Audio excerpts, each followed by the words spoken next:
Welcome, guys, to an episode of the SDSU podcast, a live episode. First one we've done live in maybe a couple months. I think it was the beginning of the season. We did a live episode. It was a big day in San Diego State football history, naming its 19th head coach, Sean Lewis. Paul and I got to, take a little trip away from our real world and our day jobs and go play media today. What's going on, Paul? What's going on, Andre? Yeah, we had a good time, man. I thought it was a really nice, setup by San Diego State. I think I was expecting it to be up on campus at the Fowler Athletic Center, and then when it was like, oh yeah, of course it's going to be at Snapdragon, and we roll up, and the marching band is there, and the cheer team is outside, and all of the media members from San Diego get to, descended upon Snapdragon Stadium. And I thought it was just a really, really good event. But the aesthetics of the event are not the reason why we are having a podcast today. So jumping straight in, man, give me your, gut takeaway and idea about Sean Lewis and, his performance and how you think he'll be received by Aztec Nation. Well, he was a name that wasn't necessarily widely reported or mentioned when it came to the San Diego State job, at least since the Brady Hoke announcement that he was departing. When some people, I think on message boards and such, when the season was going sideways and they were hoping or expecting a coaching change, I think Sean Lewis's name was thrown out there, especially when the Colorado thing went awry and he was, removed as a play caller. But over the last 2 weeks, his name really didn't come up, either as reported to have interviewed or on, national experts lists of coaching candidates. So it kind of did come out of nowhere in a sense. But he was a guy that fit a lot of, Brennan Marion was the guy at UNLV, right? An offensive coordinator, an innovative mind that was interviewed. And Sean Lewis kind of, in a way, is Brennan Marion with head coaching experience and more years, even though they're only 1 year apart in age. He's got 5 years of head coaching experience. So I think when you break it down, without knowing who his staff is, what he's going to do in the portal, what commits are going to come in high school, it's hard to, not have excitement and not have enthusiasm for this hire and what it could mean for San Diego State. No, I think you said it well. There seem to be two sort of divergent ways of thinking, right? You could go and you could get a coordinator, whether it was, at UNLV or I think people had more of a preference for a P5 coordinator. But there was danger in that and there was risk. And the risk was, how do you know that this person can run a culture? And how do you know this person can actually do the function of being a head coach? The flip side of it is that, if you were going to get an established head coach, you would have to get someone who was at a Kent State or who's at an FCS kind of a school. And the question with guys at that level is, are they just average coaches, right? Because if they were, like the up and coming guys that everyone is trying to copy and trying to emulate and put their game into, then why are they still as an FCS head coach or at a lower G5 school than San Diego State? And so I think you had both of those kind of conversations going on. And then it seemed like, JD Wicker got a happy marriage of both of them. And, clearly, Sean Lewis, I think it's an interesting thing. We can talk about it later. But, even despite losing the play calling at Colorado, he's still viewed as being, a premier offensive coordinator, on the cutting edge. And I think, and the flip side of it is, he mentioned at times in the press conference today and afterwards when we talked to him in the media portion of it about, things that he would do differently, things that he learned at Kent State that he's bringing to San Diego State. And, I think it should also be said that, his eye for how he would evaluate his time as a coordinator at Colorado, probably had a different lens than when he was at Syracuse or Bowling Green before that, because he had been a head coach and he would be able to say, this is what I would have done in that situation. So I think he got the best of both worlds. JD Wicker did. And I think, just at the beginning, I don't think there's any reason to really knock the choice of Sean Lewis, even if people would have had preferences elsewhere. Yeah, certainly this hire will be measured based on wins and losses over multiple years. But if a press conference, if you could win a press conference, is definitely one today. Sean Lewis is 6'7". One of the few people I have to look up to. Didn't think I'd have be covering a head coach that I was taller than me slightly, but he's an imposing figure. He's slender, but being that tall definitely stands out in the room. His speaking style is definitely something that can get people fired up. Just by looking at some of the videos at Colorado of him talking to the team, you could tell that. And then obviously today kind of signified that or validated that. What did you think about just his overall, opening statement and his, some of the answers he gave during the main press conference? Anything jump out at you? Well, I mean, I think it'd be hard to.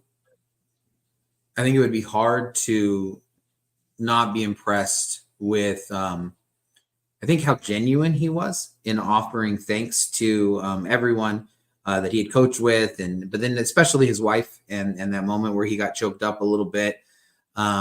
He mentioned repeatedly that he was a high school coach, and that he kind of carries with him that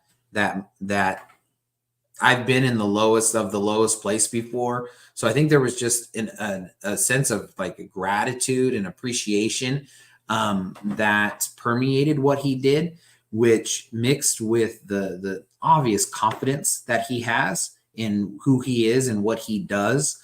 I think it created a really nice balance of what you want. There was no confidence that would like jump over to arrogance, and there was no,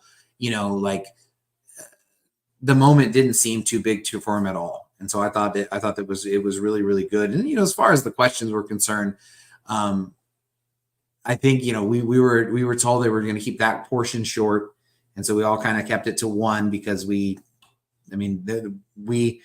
were the last people in the locker room, and like SDSU's media staff says he's got to go because we have other engagements, because we were, continuing to ask questions all the way up to the end. And I didn't even ask all the ones that I would have liked to ask. So, and he was incredibly generous with his time. It's just the nature of an event like that. So, I didn't think there was anything, horribly amiss in any of his opening marks, with the exception of, I thought it was pretty interesting that when he went around thanking people, and he went Syracuse, he went, a little bit of Bowling Green, he went Kent State, even going and thanking the president, the AD there.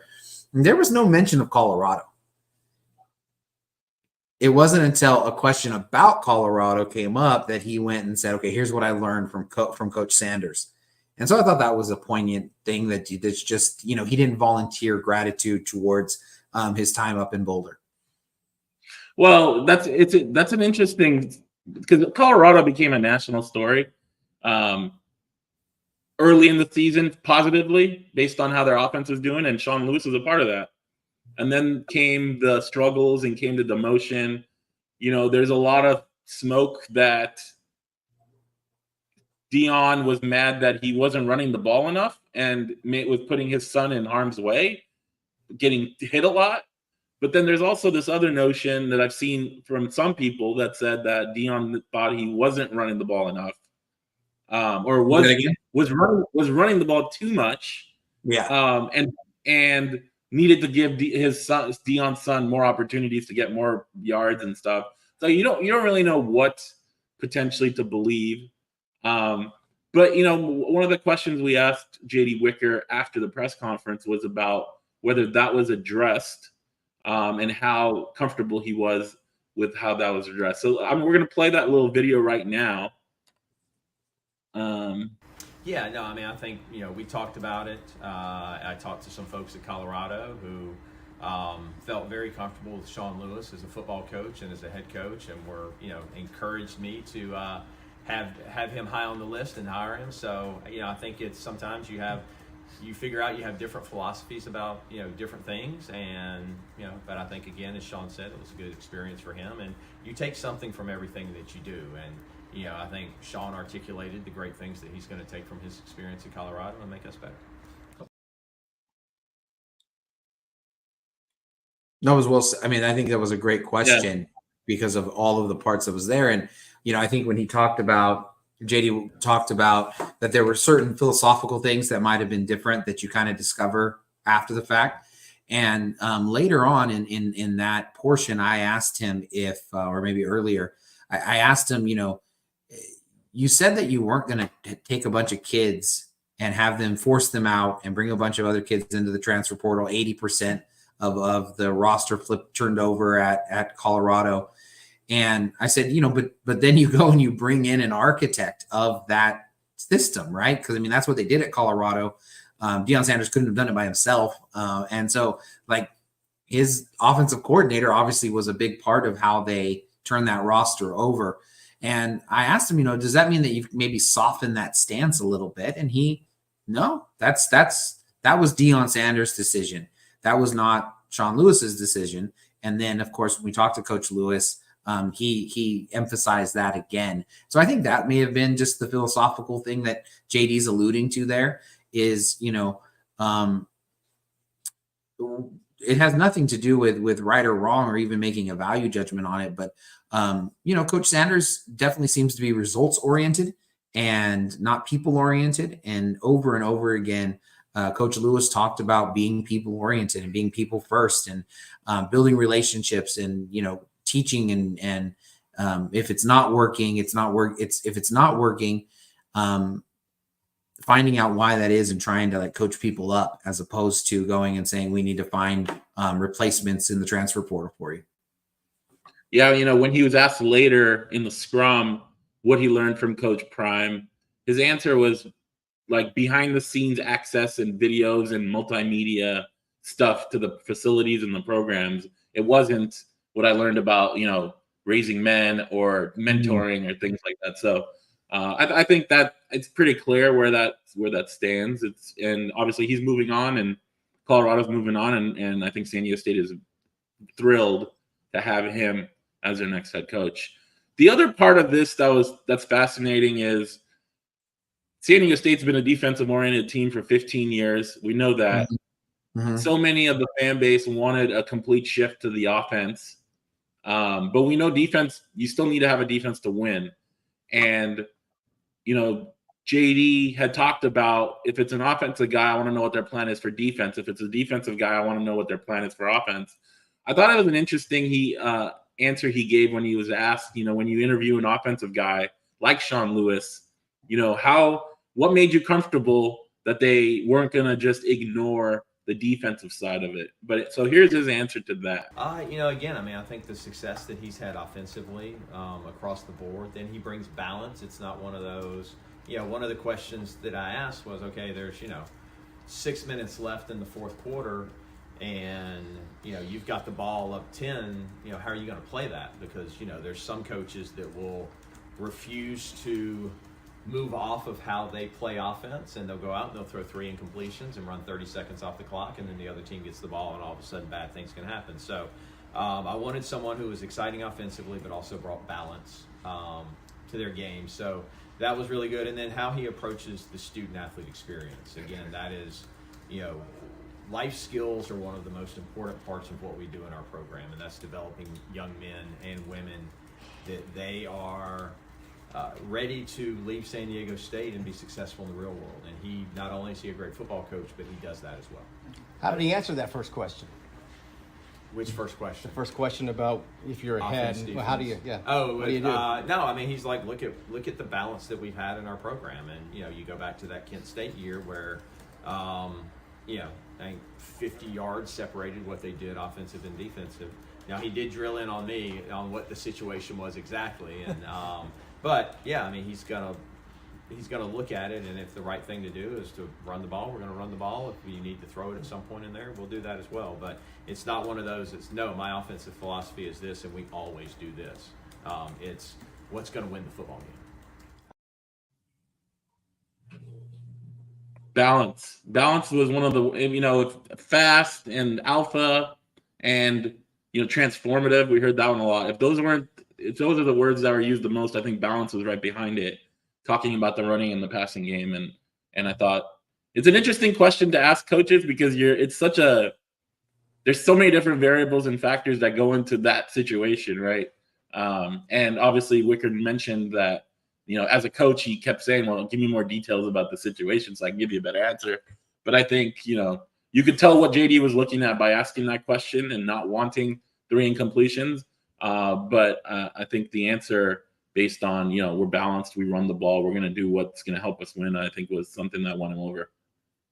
Yeah. And I think it's interesting because, one vein of thought that we had went into, and I thought Bryce Miller from the UT, wrote about it, is JD Wicker has been as much of a proponent of the style that Brady Hoke and Rocky Long had as anyone else. And he would go and he would talk about, I'm not really worried about offense. I want to win. If we win, we're going to bring fans to the stadium. And he did a 180 with the hire of Sean Lewis. And I thought that response that you just played was the closest to that old philosophy kind of coming back out of JD, that he wanted to I guess kind of still keep that components in. And that's my sister-in-law's name. I'm guessing that's my brother on the sister-in-law part.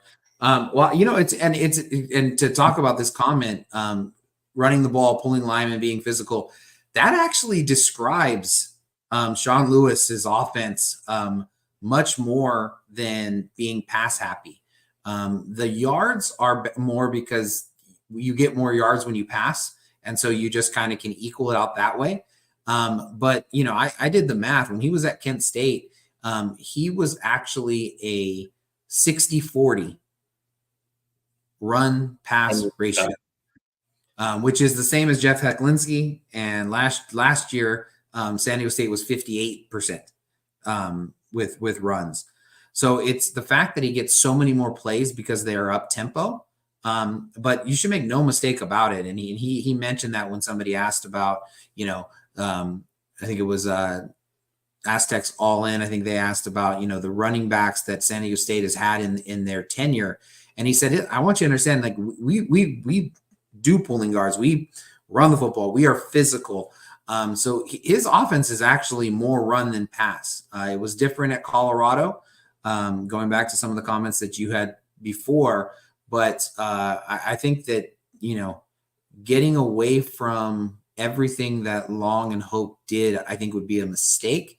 And it's an interesting way that I think J.D. Wicker, again, tried to marry different ideas. Is their running backs are still going to be the guys who are featured the most in this offense from the skill position players. And if that's what San Diego State has, like, the best talent with. And so, like, if there's hope that there can be like a quick turnaround, it's that. Yeah, Tom Aztec says, I watched film last night. They pull a lot. I agree. Some of the film I watched 2 nights. Oh, actually, it was last night. Days are getting blurred. You see a lot of pulling for sure. And that's, and sometimes you need different types of linemen than you do if you're playing a pro style, offense that San Diego State played this past year versus potentially a spread versus, a triple option or whatever.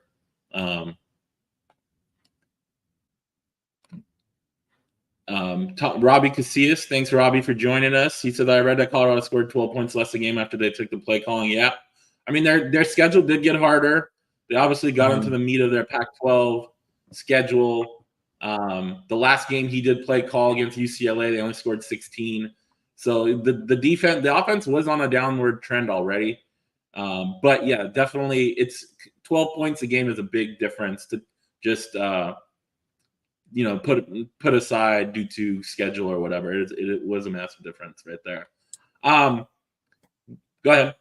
No, I was just going to say I honestly wouldn't put much stock in the 12 points personally.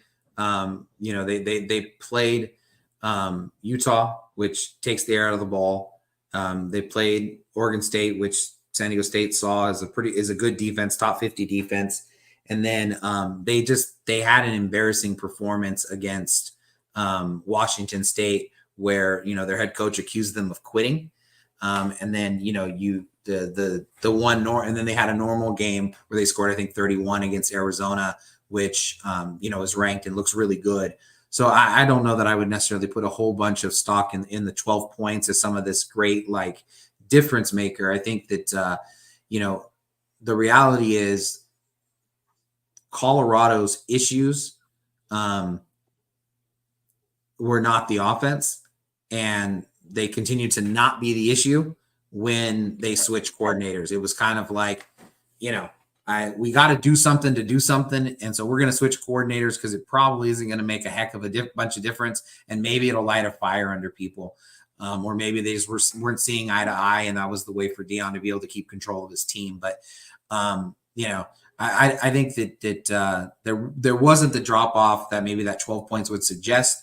But at the same time, I think you can just look at how good they were and with Sean Lewis as the offensive coordinator, because they were fantastic. I mean, there's just no two ways around it. And I think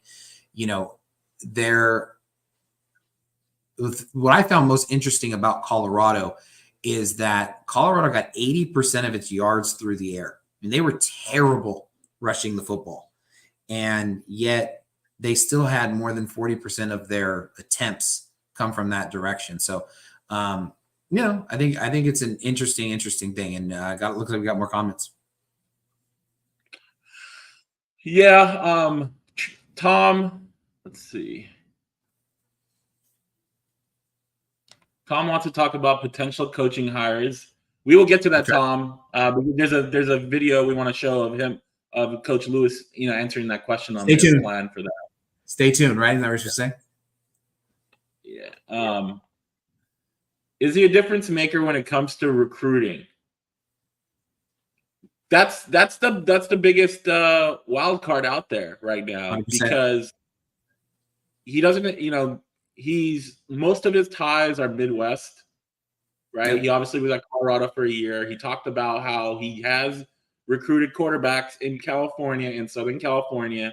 Talked about the hotbed that quarterbacks are in this area, and how he knows some high school coaches, some quarterback trainers, so he can tap into that. But the portal is opening in 5 days, and while he played a very coy about what are you going to do with the portal, what are you going to do with current players, I would have to believe that he's got some discussions with some potential portal guys that he believes are going to follow him to San Diego State, whether they're a quarterback, whether they're offensive lineman, running back, wide receiver, tight end, whatever. I think we're going to find out in about 3 weeks when transfer portal has been open for 2 weeks and the early signing period is done. I think that's a point where we can sit back and look at the roster and say his recruiting angle has worked, or it hasn't worked, or it's still to be determined. So we don't know if he's going to be a difference maker. I think that's part of the reason why he was hired, because J.D. Wicker believes he will be a difference maker, but it's hard to lay that out based on his lack of experience on the West Coast and recruiting this area. Yeah, well said. No, well said. I think that's it. I mean, his Kent State recruiting prospects or whatever weren't high, but at the same time, he's put players in the NFL. I think that they are trying to. I think when you look at it at San Diego State, I think development is as important as recruiting. And I think the other question that has to be asked is what role does the head coach actually play in the recruiting process, because it's mostly his assistants who are going to be out on the road, and the head coach kind of serves as that closer, which Brady Hoke was actually really good at. And I don't know that I don't know the answer to that. My guess would be that if his offense is the way that people think it is going to be, he shouldn't have any problem trying to get skill position players, especially guys, I think, who would bounce back from P5 schools who maybe haven't got the most playing time and want to be able to show that they can put up big numbers. Statistics matter. I mean, the whole world of analytics and all of those things. And I think that he's going to be able to put up big numbers, and I think that's going to attract some people. And I think that they believe that Snapdragon Stadium, San Diego, should be able to kind of be a recruiting thing of its own if they can put a product that people want. And so we'll see, but I don't, that's not his reputation, like compared to like a Tony White, that a defense coordinator from Nebraska's ties to San Diego State. Like Tony White is known as being like a top recruiting guy. That is not Sean Lewis's reputation. The flip side of it is he has brought in,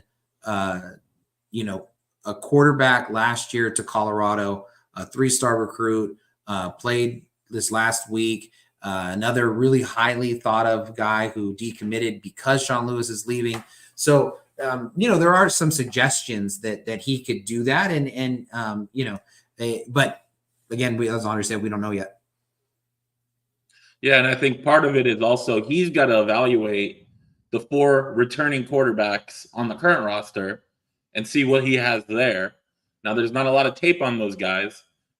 Kyle Crum played, I think, less than 2 games last year before he got injured. Leo Amavai played, 1 quarter, I think, at Boise.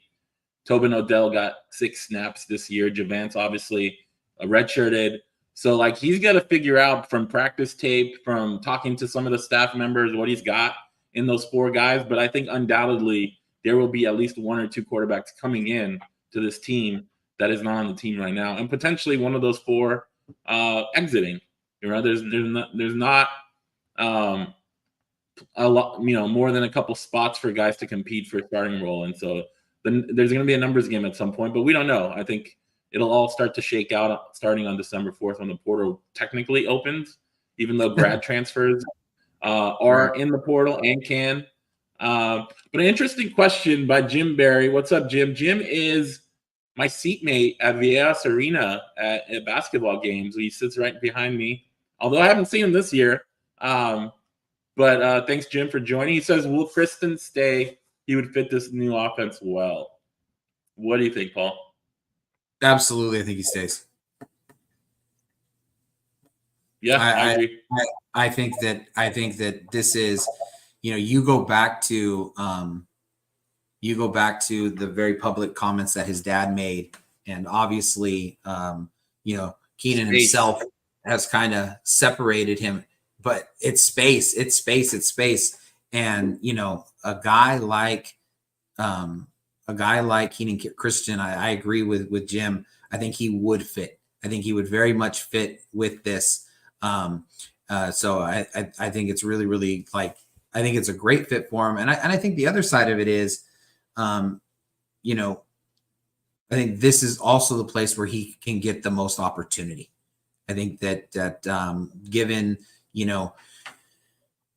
they lost Cade Bennett, and Cade Bennett, potentially lost, as we'll talk about this later, but as somebody who's transferring away, along with seeming like the whole offensive line is revolting because, Mike Goff is seemingly not coming back. But, Keenan Christian was voted as a team captain. And I think that being able to keep somebody who is that highly thought of and saying, look, I've talked to this guy and he talked to the whole team. Now he's going to be meeting individually with them in groups and stuff. But if they can get him, I think that could go a long way. Robbie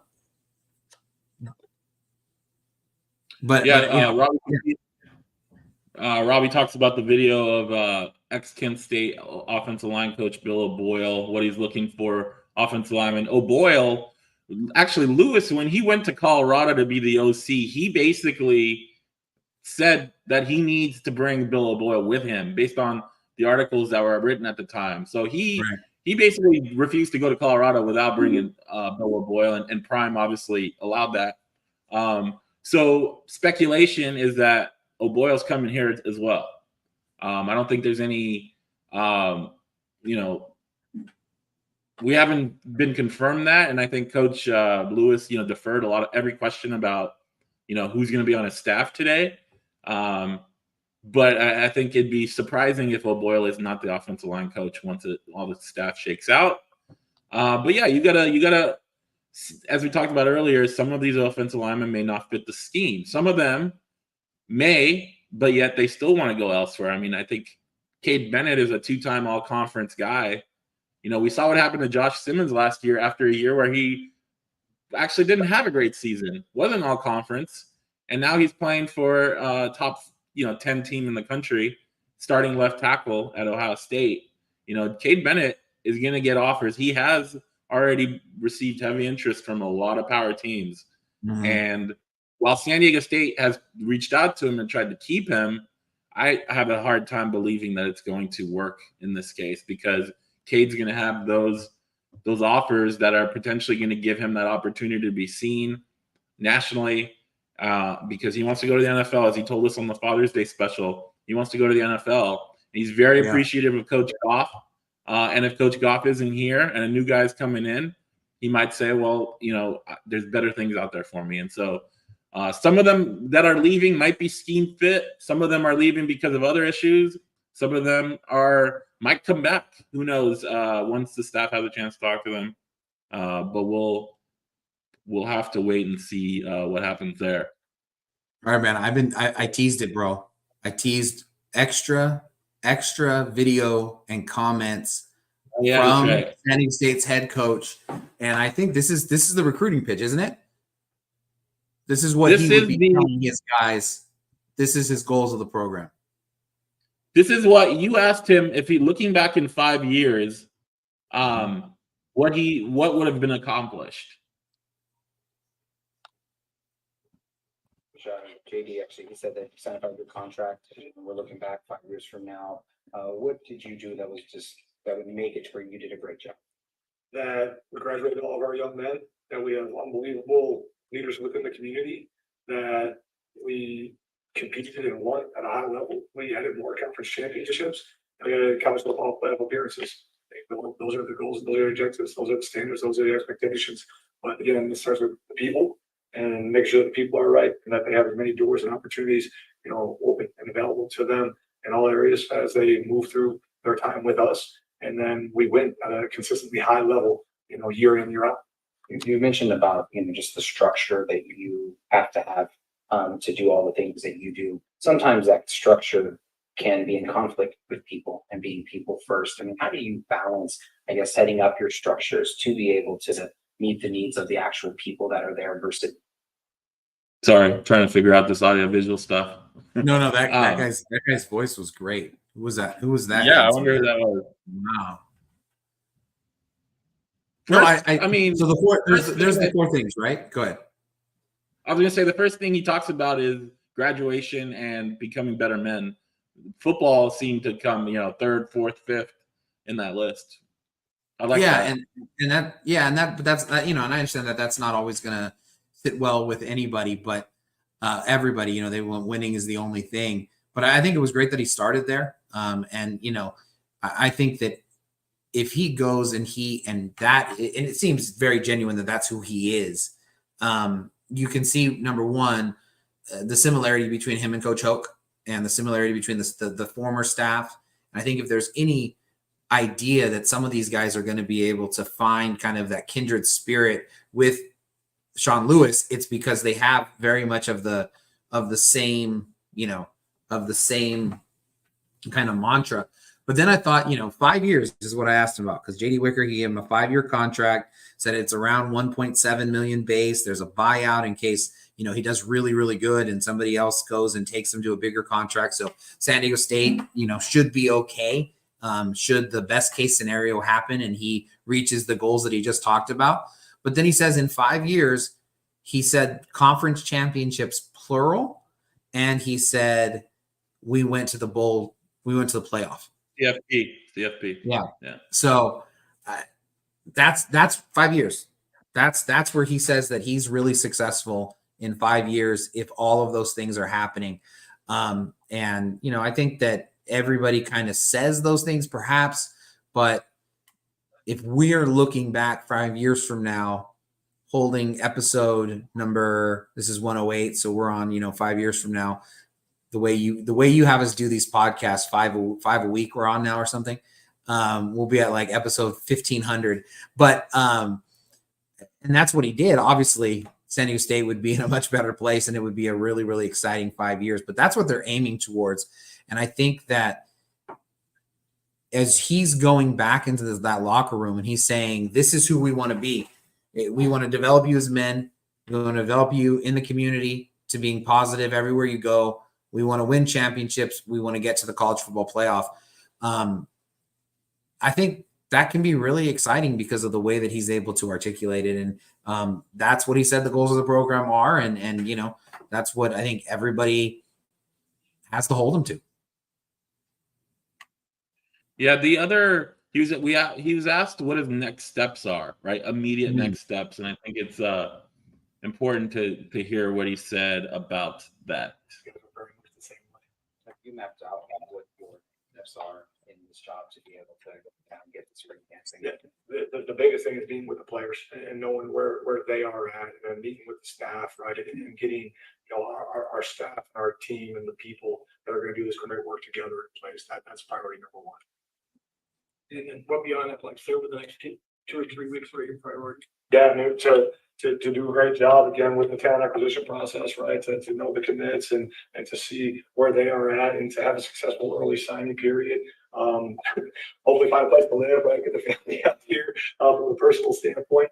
But again, getting to know the key stakeholders, building relationships with them, creating a buzz within the community so that we can get ticket sales up, continuing to educate the importance of Aztec Link and the role that NIL is going to play, all the different facets that go into leading a championship organization, right? And building a relationship with our academic support staff and the key leaders on campus, and to be able to interact with the other coaches within the department that have high level success and why they're doing that, and what I can learn from them that we can incorporate within the football program to elevate where we're at. So all those different multifaceted approaches, and to be able to learn and grow as fast as quickly as possible with the early sign.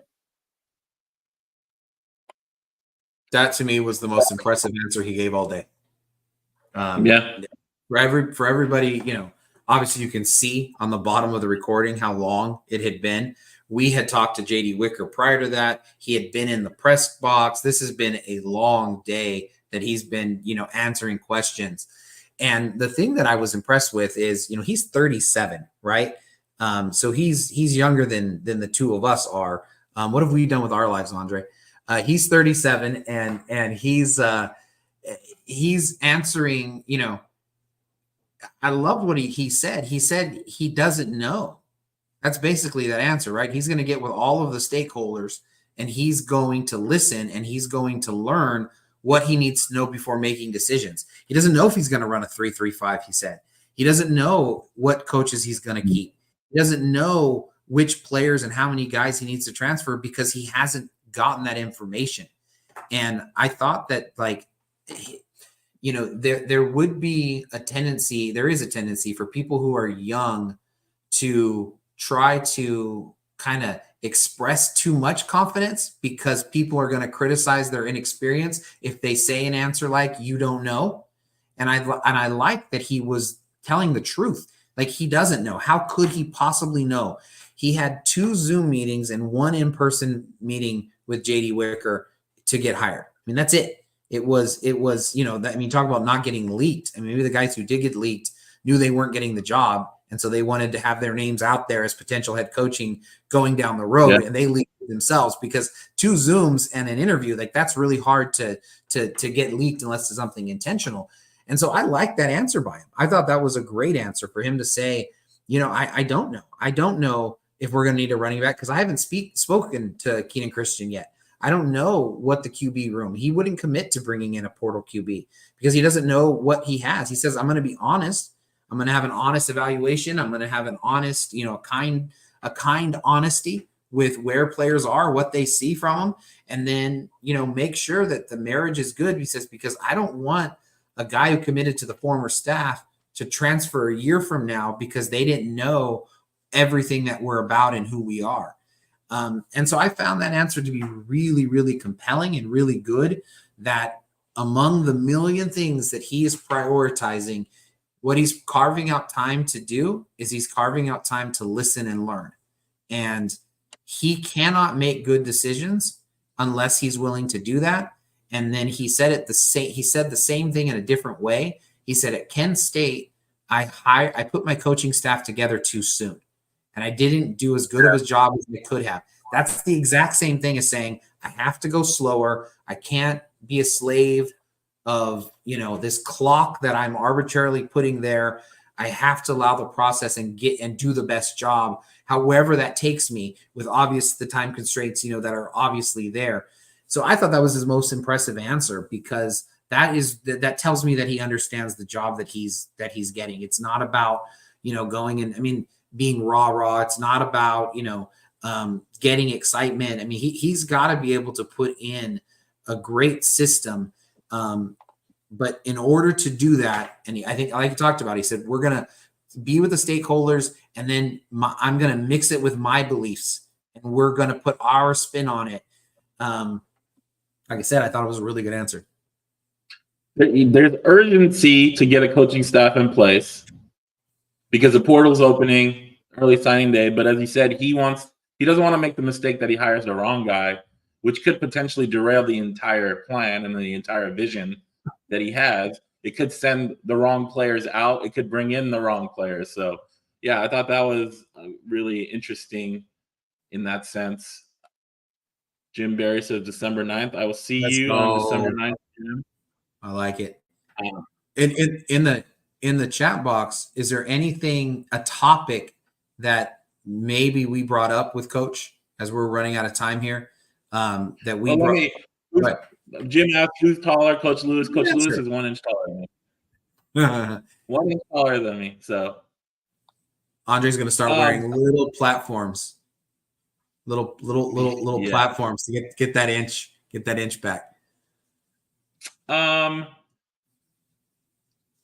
I loved the answer. In his Twitter bio, he's put "Life is too short to huddle." Yeah. And somebody asked him what that means, and I loved his answer. Let's play that one. All right. Yeah, life moves fast, right? The last time I did one of these, right? My son was 1.5, and was about ready to tear down every single nice deal that Kent State had put up. And, I drove in our old, what year would it have been? 2009 Ford Escape, right? And my wife's like, "Hey, you're a big time ball coach now. Like, you need to get a new deal." I was like, "Well, we haven't done anything yet." And you blink, right? And we all know it now. Lori's 7 and Kieran's 3, and it just, everything moves so fast, right? And so again, to maximize the development of these young people in all areas of their life, but particularly football, which is important to them, right? This style of play allows them to maximize the finite time that they do have here in college, right? Because this is for them really the last guaranteed ball that they have, right? So I want to maximize that, and the best way to do it is by doing it. Right? By playing fast, we get a lot of reps to get better, and I think it just helps them overall. They won't understand that, again, life moves quick, time is fleeting, right? So we're either going to spend it, we're going to waste it, or we're going to invest it, that resource of time. And so we better invest it, and we better spend it properly. And I hate wasting time. So yeah, life's too, like most of the football, it's too fast, right? So, You mentioned earlier about the local football that's played here. Ooh, that was when you were about to throw all of the old staff under the bus. Just kept that one going. Yeah, I wasn't planning on playing that one. But I love that time is fleeting. You got to invest time. It kind of also goes into the question I asked during the press conference about your play caller. so much of your primary role is to work with the offense. Like, how do you balance the time of being a head coach, focusing on defense, special teams? And he basically said, figuring out how to budget and balance my time to make sure that I can still do everything I need to do, but then also empowering the people under me to go and do their jobs effectively, accurately, successfully. So it's not hard for me after talking to him today to know why JD Wicker fell in love with him as a coach and to hire him, because it's not just all about offense. Yeah, not fell in love with him, not for that. No, I just like that you had to clarify. Yeah, I was like, I should clarify. Because it's like, it's not just about offense and go for a bunch of points. Like, there's so much more cultural aspect and family aspect to, at least from what we heard today, that all of this, it's a one-day thing, right? And but at least from what we heard today, makes absolute sense why JD Wicker said that this guy was the guy who needs to be to be San Diego State's next head coach. Yeah, and one of the things that I also really, really liked that he said in that clip, and he also said in other times, is there does seem to be, and I can be guilty of this, that there's a choice between investing in the players and wanting to have them be successful on the field, and that you kind of sometimes have to choose between those two a little bit, and a lot of times, and I think some of that's true. But he also pointed out that that's what these kids want to do. These kids want to be good at football, and they want to really succeed at what they're doing. Football is really important to them. And if you can help them to become better, he said, when a recruit decides to enroll at your school, they're giving you their career, and you have to maximize that for them. And so I thought it was an interesting way of like bridging the two ideas of saying, like, we want to be really good at football because that's what these kids really, really value. And so I thought that was a great way of kind of framing it and thinking about it. And then, I think that, the misnomer, and I think people are trying to get into with him, is he wants the not only the offense to play fast, he wants the defense to play fast. He wants the special teams to play fast. And, when they do that, he says you get a lot of reps, which gives you a lot of opportunity to get better. And I, think that's a pretty interesting approach to how he is going to be as a football coach. And if that's true, you can see where the development comes into, because a guy who has been able to play at San Diego State, let's say as a redshirt sophomore, by the time that person's a redshirt senior, they're going to have had so many plays in actual live game action that, they should be pretty good. Robbie asks, he mentioned he had other opportunities. Did he ever say where those were? I don't recall anybody asking him when I was in the room. No. Plus, I think he probably wouldn't necessarily disclose that anyway. Pete Thamel from ESPN, I believe, wrote that he had offers to be OC at other Power 5 schools, didn't name schools, and that he potentially had opportunities to be head coaches at other G5. So no schools were listed in that either. But yeah, it's curious to see what opportunities were out there that he chose San Diego State over. He called San Diego State the best G5 job in the country. And if he had other G5 head coaching opportunities, then it makes sense why he chose San Diego State. What's curious to me is Boise State fired their coach a week before the San Diego State's, retirement announcement, and yet they still have not hired anybody. And San Diego State has hired a head coach. Now, Boise still has a conference championship game to play, so that might have factored into why they know who their guy is, and they're waiting to announce it, which might maybe lean towards it could be their interim. It could be their interim. Yeah, but you would think they would not. If they were going to be the interim, they would announce it. Well, right? But he might be. They might be wanting him, kind of rooting for him to lose, so they can go out and hire somebody. No, but you know what? I want to ask you this question, Andre. He's making $1.7 million as the head coach of San Diego State. JD Wicker said he didn't remember, around there. That's his base. Yeah. So Kirk Kenney got a copy of the MOU. Okay, cool. His article They said they were going to tonight. get So it.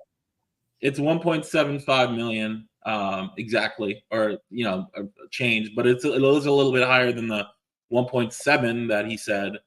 And he talked about the buyout provisions. And another thing Kirk mentioned in his article was that he had $3.7 million pool for the 10 assistants, the recruiting analysts, grad analysts, staffers, all of that. So I don't know what that pool was this past season, but given some of the assistant coach numbers we have, it might have been the same. And JD Wicker kind of intimated that it's not going to be that far different than what it was last year. But I don't know what it was, but it looks like as of concretely, it's 3.7 million. Which would be very close, because if the head coach got an extra 400 million or 400,000 than the last head coach, and then they're still paying this, assuming that they're still, they're paying Kurt Maddox 500,000 if they go and they hire another guy, you know what I mean? Like that would be the cushion for that. But what I wanted to ask you is the 1.75 million that that he's making would not be the highest paid coordinator at a G5 school, but it would be one of the highest. It would be a good, well-paying job. Do you like that approach for a school like San Diego State? Because with Brady Hoke, he was obviously paid 1.4 million, but he wasn't a coordinator, so he didn't call plays. Rocky Long called plays when he was here. And now they're kind of back to their head coach as a play caller. And do you think that that's a good strategy for San Diego State to kind of, I guess, level out the playing field, because they could have an elite play caller as their head coach in the same way that anybody in the country, Georgia, Alabama, Washington, is going to have an elite play caller at that same level, except that guy's going to be their coordinator, and San Diego State's going to have them as their head coach. Yeah, it's definitely a smart strategy if that's the guy you want, but you also have to solidify the fact that you want him to be the head coach as well, because there's more that goes into it as being a head coach.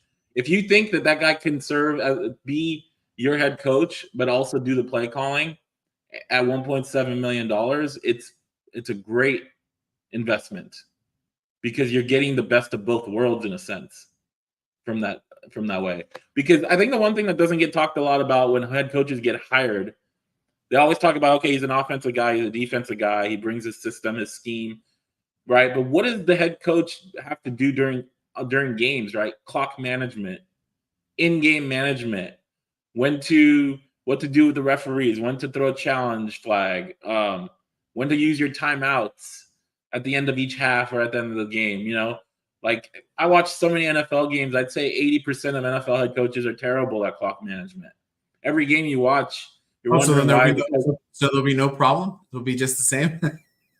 Well, but those 20% are probably on the best teams. Yeah, right?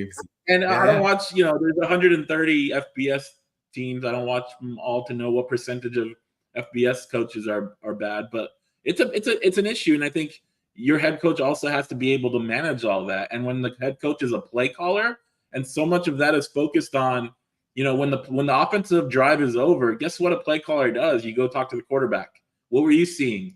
Tell them, this is what I saw. Why didn't this play work? What play you think is going to work? What did you see from the defense? And guess what? Your defense is on the field probably during that conversation, right? And so as a head coach, you have to balance that and be like, hey, I can still have those conversations with my quarterback, with my, coaches on the offensive side, but I still need to be paying attention to the game to make sure I need to call a timeout, or if I need to alert the ref on something or challenge something. So I think that's something that he has to be mindful of. And he's been a head coach, which I think is helpful that he's done that for 5 years. And I think that he, as he said earlier, he's learned his lessons. He's made mistakes. He's learned from them, and he's going to be maybe better from it his second time around as a head coach. There was a question from Mark Sigler, who that we missed. If you want to scroll up, you mind sharing that one? I think it'd be a good way to kind of be the last thing we talk about. Huh? Oh yeah, got it. Yeah. So 4 offensive players have entered the transfer portal, 2 linemen, a tight end, a receiver. Is this related to hiring of Lewis? If yes or no, why? I'll jump at this first. I would say that it is the offensive linemen are because of the hiring of Lewis. The rest of them are not. The Cam Harpel, there was cornerback, Noah Avenger, Josh Nicholson. The timing of it just wouldn't quite have fit. They kind of announced it before, at least some of those did. So I don't necessarily think that they are.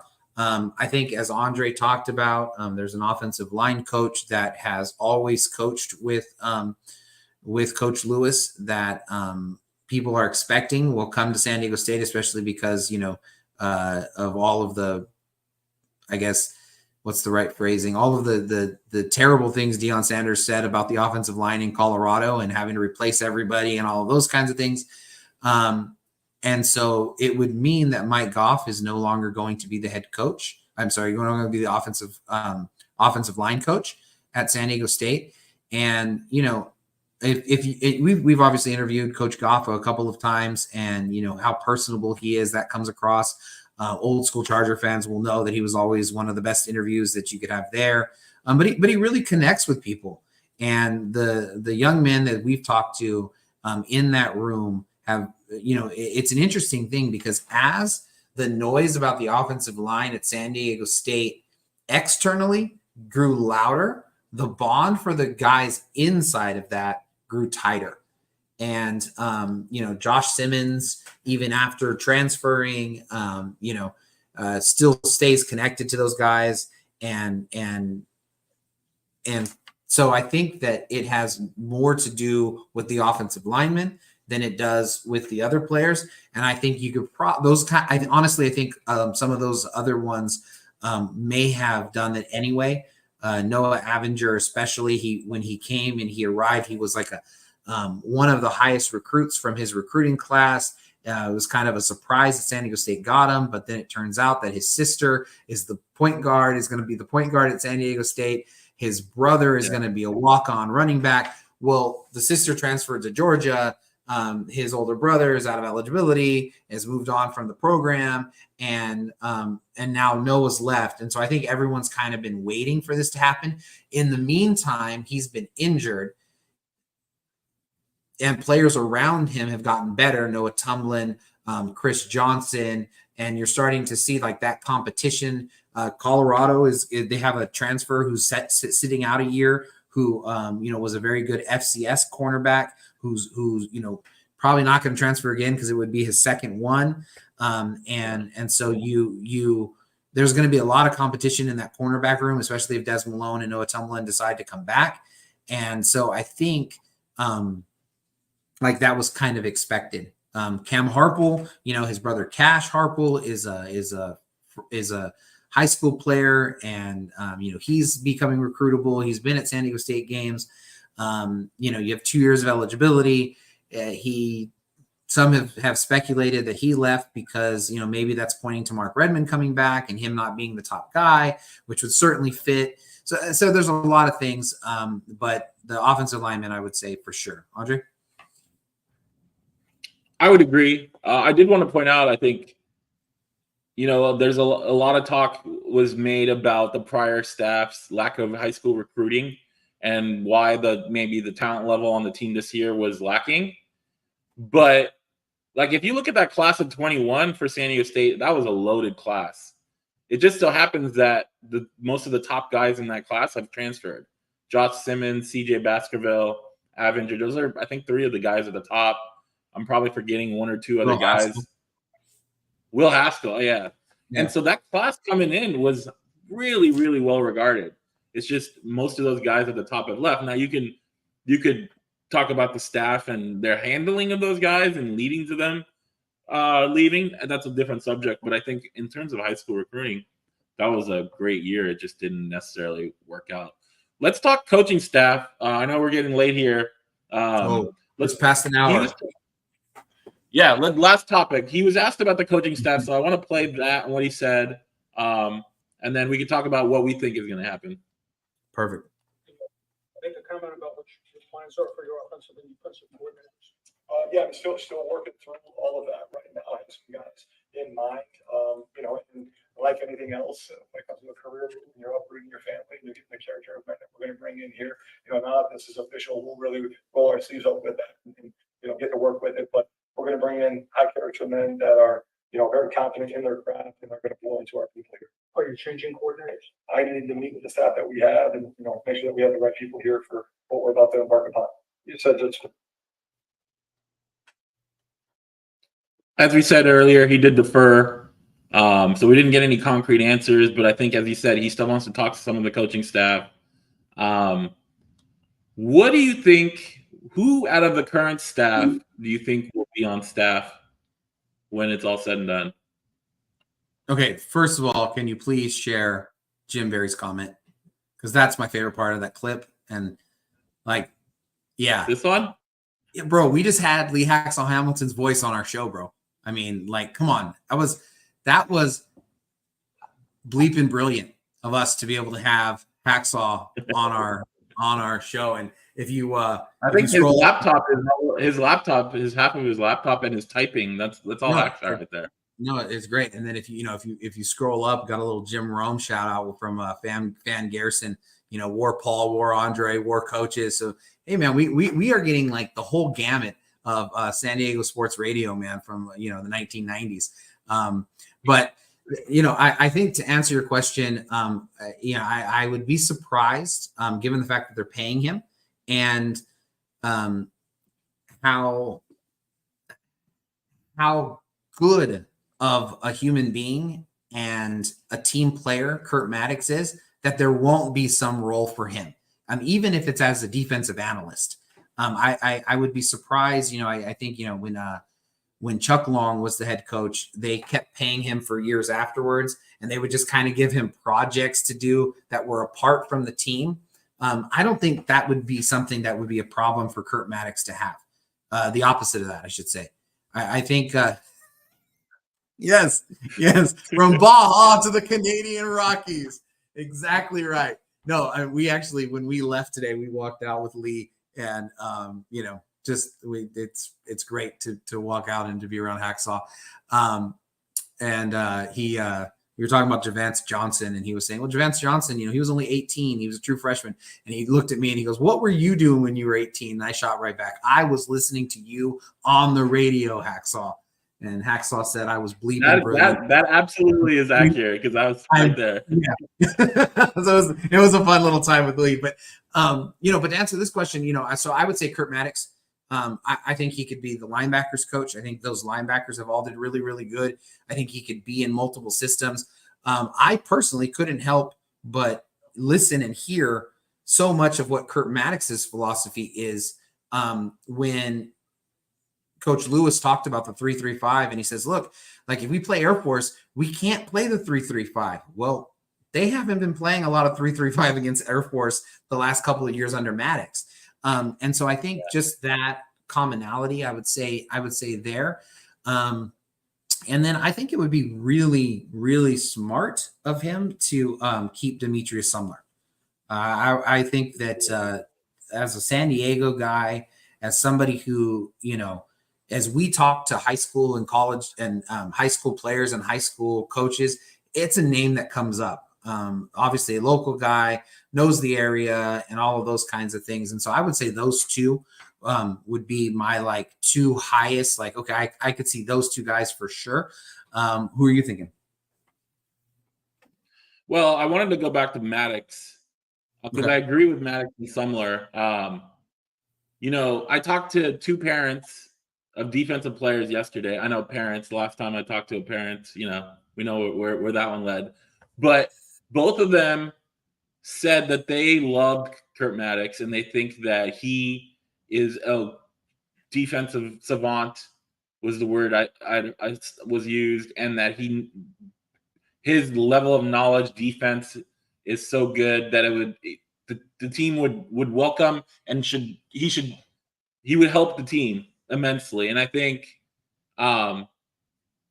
you're right. If he's not a defensive coordinator, if he's a linebackers coach, I think that might suit well, especially since he's got a guaranteed contract. So yeah, I think Maddox there. I think Sumler, you're right. The recruiting aspect of San Diego, Sumler played at Cathedral, right? He knows the high school coaches. Coach Joyner, we had on the last episode from Modern Day. I mean, he spoke glowingly about how he's at their practice, how he's made those inroads with all the local guys. So I think it would, especially when you hire a head coach that doesn't have any San Diego ties, you got to have one guy that has that. And I think Sumler's perfect. The other guy is Coach Deke. I mean, special teams have been the strength of this team, in addition to defense, for at least in this Hoke 2.0, right? We know about the punt god. We know about all of those fake, plays, fake punts and fake kicks that worked last year. Didn't work as well this year. Maybe this year was a down year when it came to overall special teams play, but they were still rated high in special teams efficiency. Despite some of those blunders that they had throughout the season. And he's a former San Diego State guy too, so it never hurts to keep, competent guys that are in that vein on the staff. So those are the three guys. I mean, the outlier name I think that everybody wants to know about is Ryan Lindley. We obviously had Ryan Lindley on that podcast before he came back to San Diego State as a coach. He was always kind to us. So we obviously have an affinity for Ryan. We'd like to see him stay here, but I don't know when you hire an offensive guy to be the head coach who has a history of his own guys, and he's likely going to want to bring his own guys. I don't know where that fits for Lindley. But we'll just have to wait and see. That one is the one where it's hard, maybe looking at it right now, out from an outsider, to find a spot for him. But that doesn't mean that Sean Lewis, he's a lot smarter than we are, and could potentially carve out a role for Lindley to stay. But I would say that it looking more so against than for. But those other three guys, I feel like, are going to be here come next year. Yeah, no, it's interesting. I would say of those three that you said, I would say the only caveat I would say about Doug Deacon is I think he'll probably have the best options elsewhere, given the fact that he was a semifinalist internally at San Diego State. They thought that they were going to lose him this year to the Minnesota Vikings, that he was going to be their special teams assistant. Obviously, their head coach is a former San Diego State player. So he is a great coach. And I think they would be lucky to have him. And I would say that the other interesting name for me is Savai Eselu.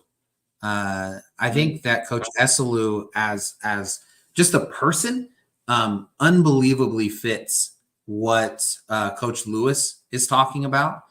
And you look at where San Diego State on the offensive side of the ball has consistently been at its strongest, and it's been at the tight end position. I think the other interesting part with that is that they're one of the things that is kind of taken place with San Diego State is they found kids who want to come here who are Polynesian. And I think that Coach Eselu is a really big part of that. And so I could see a scenario in which, you're going to bring in an offensive coordinator, and that offensive coordinator, the guy who has been Lewis's right-hand man at Kent State, they separated this year because obviously, he was the tight ends coach. So in different roles, in some places he's been the OC and QB, and sometimes he's been the OC and tight end. And so I think that there is a potential, if he does bring that familiar name, a guy who's very comfortable with having the head coach call, right? Andre call the plays, where Andre just said a second ago, like all of the different parts that Coach Lewis has to figure out in being the head coach and being the offensive coordinator. Well, who better to show up and be able to know what that actually looks like, because they did it for 5 years at Kent State and were really successful together, But I think it could work in a way where you could go and you could say, okay, we want you to be the OC and cover and also be the position coach for the quarterbacks, which would mean you could keep Eselu. Or I could see it working where you're OC, you're a tight end, and then you could keep Lindley. And so it'd be really interesting to see how all of that breaks down. But one question that I asked him on in our thing was, Dino Babers, which is the person at Syracuse who just got fired. He hired Rocky Long to be his defensive coordinator, and as all of us who have been around Coach Long and listen to him, he's going to be particular about who he's going to work for. And so the fact that that's kind of the puzzle that links the former staff and this future staff together would suggest that philosophically, the way that they are people driven, people first before production on the field, that there's going to be a lot of commonalities. And, as I think Tom was saying, they're meeting with the staff today, meeting with them tomorrow, and getting into that, I think they're going to find, that they have a lot of the similar philosophies, which is why those kind of coaching trees are starting to intertwine. JG says good stuff tonight. Appreciate you listening. Absolutely. I think we've got more hacksaw stuff here. I feel a little left out of the loop because my San Diego years, I think, started a little later in life than you guys. So, I've heard it enough to know. What you need to do it is you need to Google and look up. This is your homework for today. You need to Google hacksaw. My night's done after this. It's a homework. Okay, tomorrow. You need to Google Hacksaw's call of the 1994 AFC Championship when the Chargers won that game, beat the Steelers, and then being able to do that. Hacksaw says, we're gonna make a left turn and go to Miami. I mean, it's this great line that I can still hear in my head because he was the play-by-play guy. Yeah. Thanks, Jim. I'll see you on December 9th. Thanks, Tom. All right. Anything else before we close this out? Last words? No, I think it was really, really fun. Thank you for all of the comments and, obviously subscribe, tell friends, all that kind of stuff so we can continue to do this. But I think it's an exciting day for San Diego State. And there's so much that we can still talk about and still questions that we have. But I think the takeaway for me today is, I think JD Wicker hit a home run with this hire and checked all the boxes that he was looking for. Yeah, I agree. I think we're going to find out, obviously, in the next couple of weeks how this team is going to look.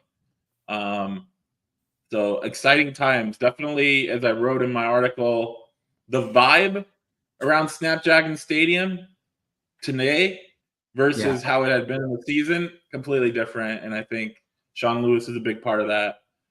The new tide, I guess, coming in, the shift in philosophy, the shift in, the person that's leading the program, I think is a big part of that. And now we'll see what he can do to fulfill some of those promises that were laid out today. So, yeah, appreciate you guys. As Paul mentioned, make sure to subscribe to our channel.